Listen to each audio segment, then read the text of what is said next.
ఒకటి లేదన్నరా, రెండు లేవన్నరా, ఒకటి లోపల దవాఖానలు ఇచ్చారు. ఈ రెండు మందులు లేవు, బయట కొనుక్కోమన్నారు. బాబు మెడికల్ షాప్ అయినాడే,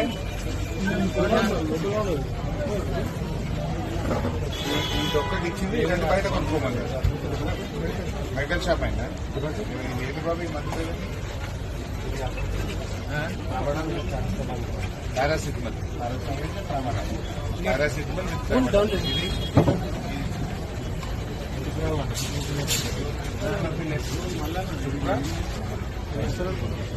ఇది ఈ రెండు మందులు కూడా మీరు చూస్తే ఒకటేమో పారాసిటమల్, ఇంకొకటేమో కడుపులో జర గ్యాస్ ఫామ్ అయితే వాడేటువంటి మందులు. ఈ కామన్ జనరల్ మెడిసిన్స్ కూడా ఈరోజు ఇంత పెద్ద గాంధీ ఆసుపత్రుల్లో ఈ రెండు మందులు లేవు, బయట పోయి కొనుక్కోమని అన్నారు.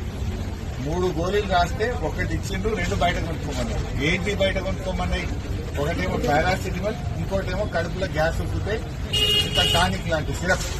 ఈ రెండు కూడా కొనుక్కోమన్నారంటే ఇవాళ ప్రభుత్వ ఆసుపత్రుల నిర్వహణ రేవంత్ రెడ్డి ప్రభుత్వ హయాంలో కనీసం పారాసిటమల్ గోళీ కూడా గాంధీ ఆసుపత్రిలో దొరకలేదు, కనీసం సిరప్ కూడా దొరకని పరిస్థితి. ఇది రేవంత్ రెడ్డి పాలన సర్కార్ దవాఖానల. పేషెంట్ పేరు ఏంటంటే, పేషెంట్ పేరు బాలకృష్ణ. ఏ ఊరమ్మా? గజ్వేల్కెళ్ళి వచ్చిన బాలకృష్ణ పేషెంట్ ఉంటే నువ్వు వాళ్ళ వాళ్ళ అమ్మ వచ్చి పేదామే, నా దగ్గర డబ్బులు లేవు, 2 గోళీలు బయట కొనుక్కోమన్నారని చెప్పి వారు చెప్తున్న పరిస్థితి. ఇది ప్రభుత్వ ఆసుపత్రుల్లో తీరు. సార్ దయచేసి మా అందరు విన్నపం లోపలికి పేషెంట్ దగ్గరికి అలో చేయడానికి కూడా చాలా ఇబ్బంది పెడుతున్నారు సార్. ఇక్కడ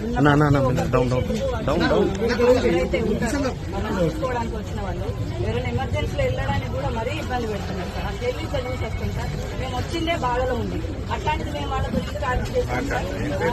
భారత సార్ నేను ఆఫీస్లో